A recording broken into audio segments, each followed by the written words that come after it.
Welcome to college tutor. आज हम cost accounting start कर रहे हैं। तो सबसे पहले हम उसका मीनिंग एंड स्कोप लेने वाले हैं। यहाँ पर मैंने कॉस्ट अकाउंटेंसी लिखा है और हमारे सब्जेक्ट का नाम है कॉस्ट अकाउंटिंग, तो कुछ तो डिफरेंस होगा दोनों में। तो पहली बात ये है कि जो कॉस्ट अकाउंटेंसी है वो एक वाइडर टर्म है और वो इंक्लूड करती है कॉस्ट अकाउंटिंग को।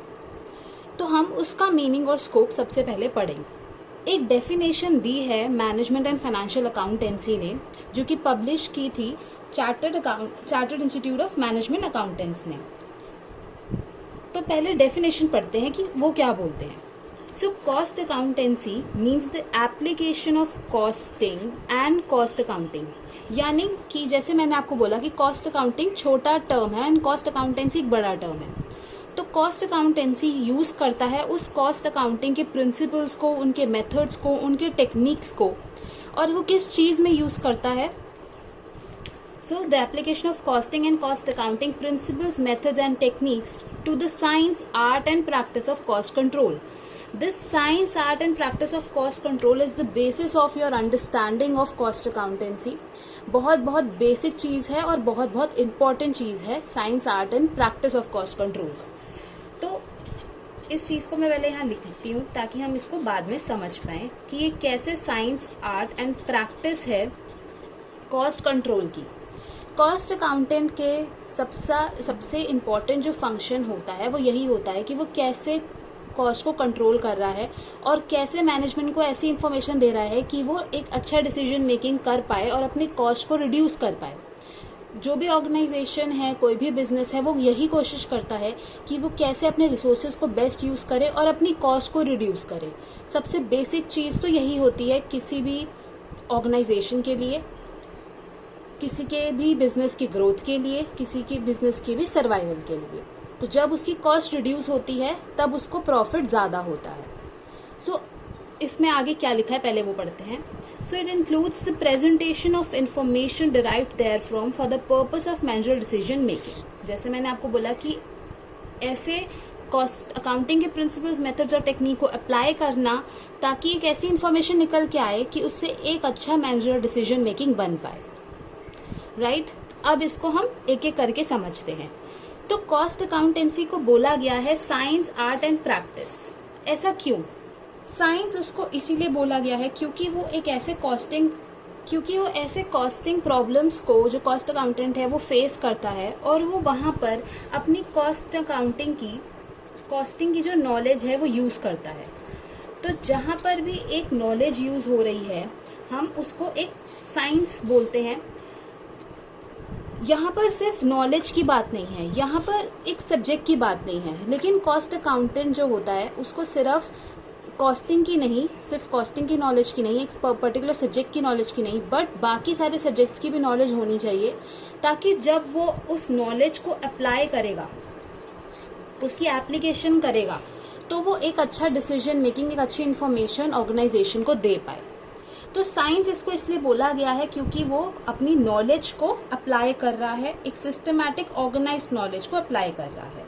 और एक बात हमने यहाँ पे ध्यान रखनी है कि ये सिर्फ एक सिंपल सब्जेक्ट से ही रिस्ट्रिक्ट नहीं है, नॉलेज बहुत वाइडर है ये नॉलेज।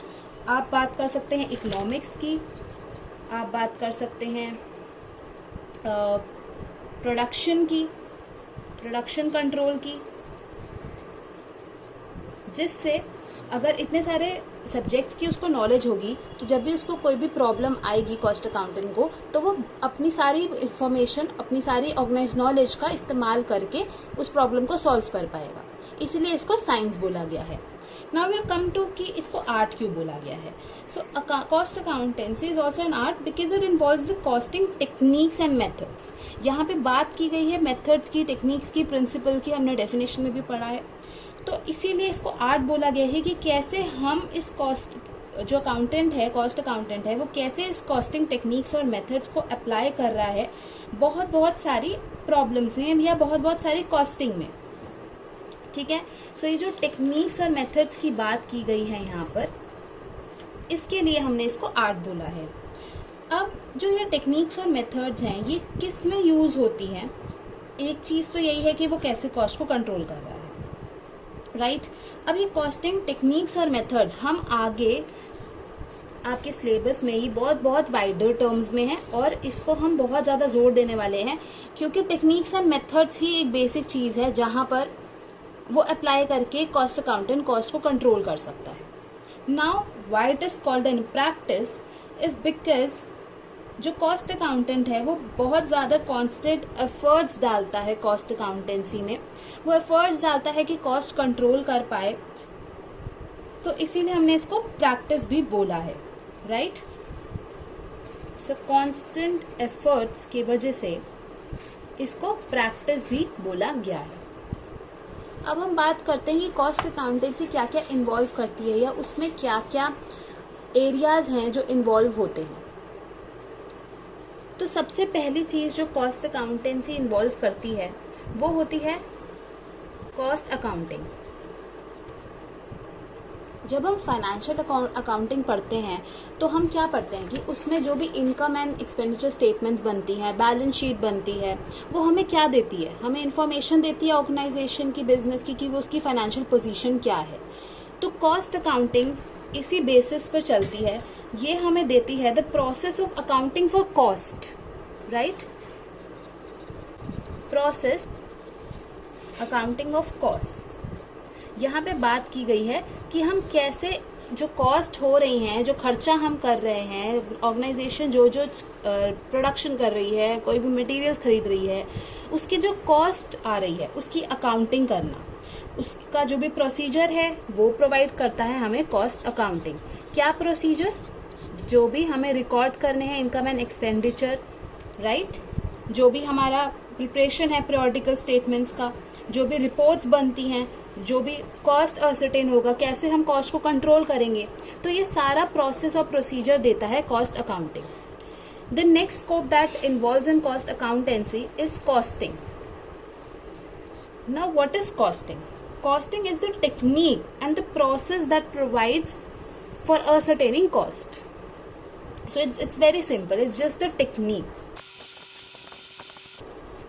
मतलब कॉस्ट निकालने के लिए जो टेक्निक, जो प्रोसेस दिया जाता है वो कॉस्टिंग कहलाता है। नाउ एक चीज हमारे माइंड में आती है that what is the difference between cost accounting and costing. दोनों सेम चीज ही तो है, ये टेक्निक दे रही है, ये वो भी प्रोसेस दे रही है, ये भी प्रोसेस दे रही है, बट एक सिंपल सा डिफरेंस है इसमें। दो ज्यादा डिफरेंस नहीं है, इंटरचेंजेबली यूज होता है, बट एक छोटा डिफरेंस ये है कि कॉस्ट अकाउंटिंग हमें एक थियोरटिकल चीज प्रोवाइड करता है, ये थियोरटिकल इन्फॉर्मेशन प्रोवाइड करता है, but on the other hand costing हमें ये प्रोवाइड करता है कि हमें कैसे उस प्रोसेस और उस टेक्निक्स को अप्लाई करना है। तो जो कॉस्टिंग है वो मोर ऑफ एरिथमेटिकल चीज है कि जब हम नंबर्स से काम करते हैं, जब हम उस चीज को, उस इंफॉर्मेशन को अप्लाई करते हैं, that is what costing comes. Okay, so it's arithmetic basis और cost accounting सिर्फ एक theoretical basis पर है। The next part that involves under cost accountancy is cost control. जैसे हमें cost accountancy सारी information procedure दे रही है, तो फर्स्ट 2 पॉइंट्स में हमने देखा कि हमें सारी इन्फॉर्मेशन मिल गई। अब हमारे पास कॉस्ट कंट्रोल का ऑप्शन होता है। कॉस्ट अकाउंटेंट सिर्फ इस इन्फॉर्मेशन को लेके बैठ नहीं जाता।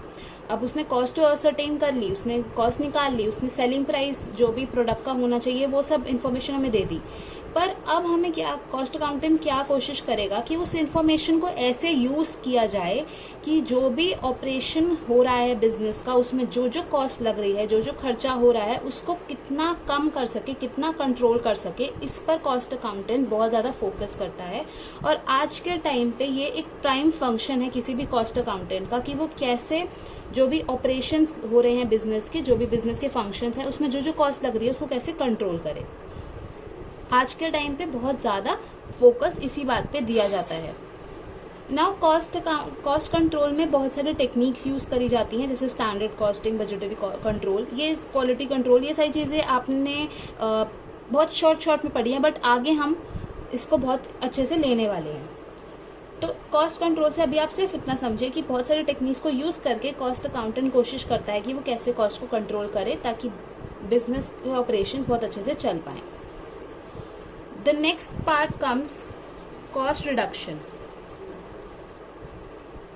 Now cost can be controlled by using various techniques.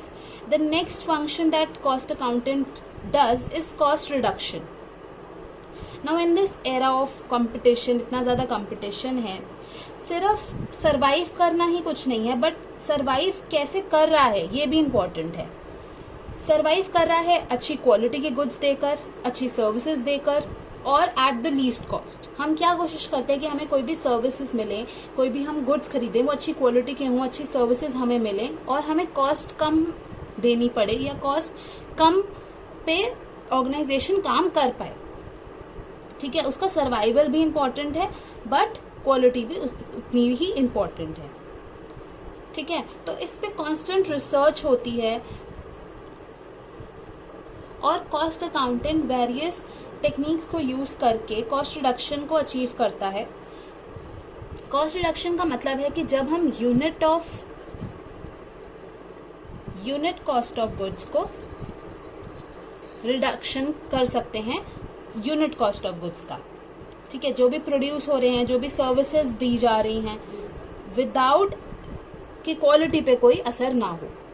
ये बात ध्यान रखनी होती है कि यहाँ पे क्वालिटी भी इम्पोर्टेंट है जितना सर्वाइवल इम्पोर्टेंट है। ठीक है, तो यहाँ पे क्वालिटी पे फोकस किया गया है। The next scope that involves under cost accountancy is cost audit. Now the last part is cost audit, कि जो भी हमारी कॉस्ट अकाउंटेंसी बनी है, जो भी स्टेटमेंट्स बनी है, उसका चेक होना, उसका वेरिफिकेशन होना बहुत ज्यादा जरूरी है। So it involves verification of cost accounts. ठीक है, so these are the scope that involves under cost accountancy. I hope आपको सारी चीजें समझ आई हों. If there's any doubt, you can join our group on WhatsApp as well. Please like the video, share it with your friends, and do subscribe to College Tutor.